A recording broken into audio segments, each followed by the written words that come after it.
Good morning, guys. Still morning. Today is Sunday, June 21st, and today is my second day home. My surgery was June the 18th, which was Thursday. I got back home yesterday about 1 o'clock. I have had a very smooth process so far. I really am grateful. I've had so much support, and it has not been at all as bad as I was anticipating it was going to be. First thing I recommend anybody doing with this process is joining a support group. There are a lot of support groups on Facebook.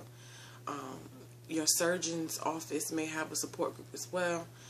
And doing that has been very helpful. The ladies who I follow in the support groups on Facebook gave me a lot of good information. One of the most important things, you see that right there? Heating pad. That heating pad was my best friend. My first day post-op, I didn't know that the nurses would have to ask the doctors if we can use it, but my doctor agreed to it after a couple of hours, and it was the best thing that I did for my gas. I didn't have a lot of pain. I still don't. I haven't taken a pain pill yet today, and I went for a walk already. I'm taking 1.5 pain pills since I've been home, since yesterday.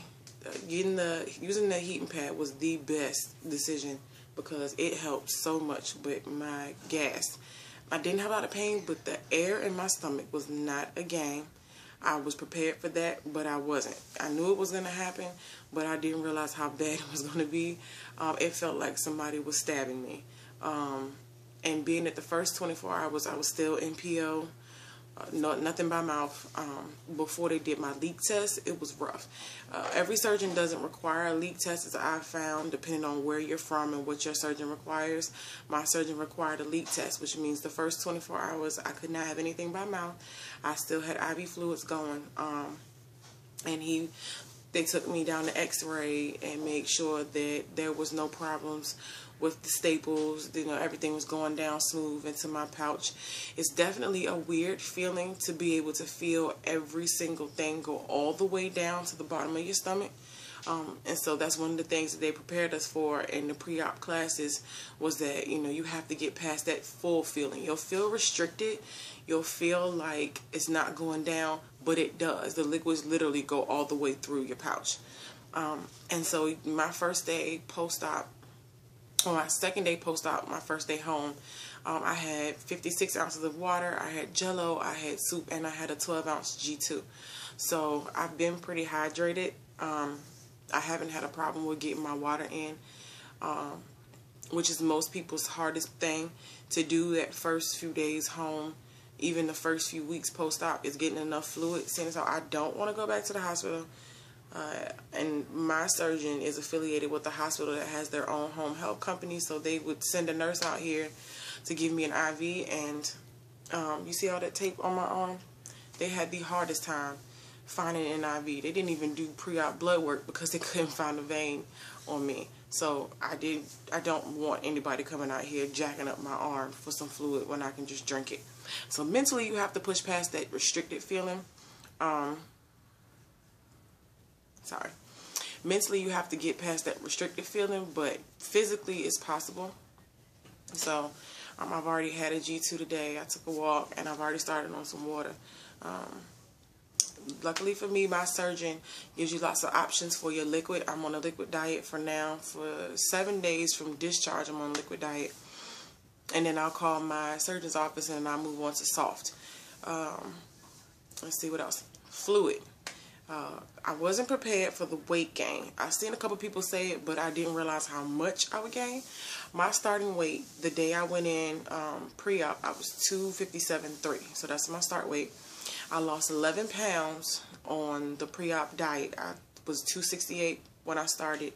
And the morning of my surgery, I was 257. When I left the hospital, when I got home yesterday, I was 266. I gained 9 pounds in fluid. My arm was swollen. I had swelling in my abdomen. It was pretty weird. I felt really heavy, but it goes away pretty quickly. This morning I got on the scale, and I'm at 255. So I lost 11 pounds in 24 hours, and 2 of that is actual weight. So I'm excited to already be losing weight. I didn't have as many problems as other people with nausea. I've seen a lot of people their first few days post-op have a lot of nausea. My surgeon's very good about making sure they keep up with you about the nausea and give you medicine if you need it. I had no nausea. I haven't had a lot of pain, like I said. I didn't take a lot of pain medicine in the hospital, let alone since I've been home. I've only had 1.5 pills. I'm about to take a half because that walk was kind of rough. But I walked yesterday, went to the store with my mom.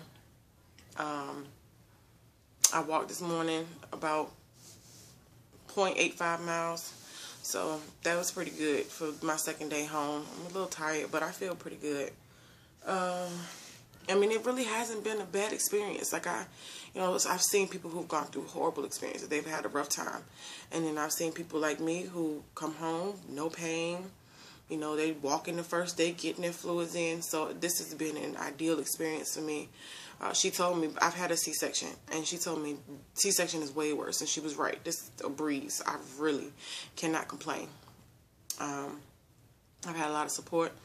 I know how to move my body, so I don't have to use my abdomen that much. It definitely feels kind of weird. It feels like there's that pulling sensation, but that's the same sensation I had when I had my C-section, and that was at the bottom of my stomach. This is kind of on the side where my biggest incision is. There's a little bit of a pulling sensation, but it's not horrible. It's not like I can't move. I'm moving better today than I was yesterday. I got up, took a walk. I'm about to get some water in, trying to get in my protein and my fluids. So I don't regret anything yet. I've seen people have had that moment of regret. I definitely had a rough time with the pre-op diet. I'm doing a separate video on that because that's a whole nother subject. But I did have some regretful moments during the pre-op diet where I was like, this is dumb. I'm hungry. This cannot be good for me. But I made it through. I lost 11 pounds on pre-op diet. And so far with post-op, the worst moment was the gas. The gas is still moving around in there. It's weird to hear and feel air rolling around in your stomach. It's really weird. But other than that, like, I'm happy that I made this decision for myself. And I just want to tell you to not be afraid to make this decision for you because of other people. There are people who have a very negative stigma about weight loss surgery. But contrary to what people think, this is not the easy way out. Physically, you're in pain from having surgery. And then mentally, you have to adjust to not being able to eat certain things. I named my sleeve. Her name is Sasha because I'm obsessed with Beyonce. Duh.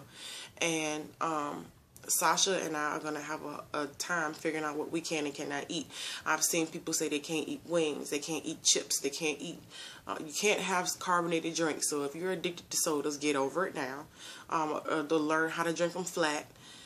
Because if you drink a carbonated soda, not only will it cause you pain and you'll be sick, but it'll also stretch your sleeve, which defeats the purpose. I didn't just lay in the hospital for 2.5 days to gain weight back or to stretch my sleeve. So I'm still going to counseling on the 30th. And I've just made up my mind. It's just certain things I don't want to do anymore. And I just feel like, make the decision for yourself. Some people choose not to have surgery. Cool. Some people choose bypass. Some people choose a lap band. Some people choose a sleeve. But all I can tell you is that you have to do it for yourself. You definitely don't want to not have surgery because you're worried about other people's opinions. Because other people can't do things for you. Other people can't lose your weight for you. They can't eat for you. They can't walk for you. They can't take a doo-doo for you. So if they're not living in your body, their opinion doesn't matter. It's good to have a support system, don't get me wrong, but you can find one. The world is a big place, and as I've found, there are billions of people out here who are willing to support you because they're going through the same thing. I have an amazing support system, and I'm so grateful for them. I love them with all my heart because they have been so helpful with my mental and physical process through this surgery. But it's definitely been worth it. I feel like it's going to continue to be worth it for me to get to my goal and for me to be able to achieve what I wanted to achieve, which is to help people. So, the first thing you have to do is go to a seminar and talk to God or whatever your higher power is, and really decide what you want for yourself. I want to be healthy. I want to run a marathon. I want to be a trainer and a nutritionist and get my doctorate in psychology and help people. And letting other people's opinions affect what I decided to do was not an option for me. And I feel like I'm doing the best thing for me, and I'm so happy I did it. And I feel great. I have no regrets. I'm thirsty. My mouth is dry. I'm going to get some water, and I'll be making another video.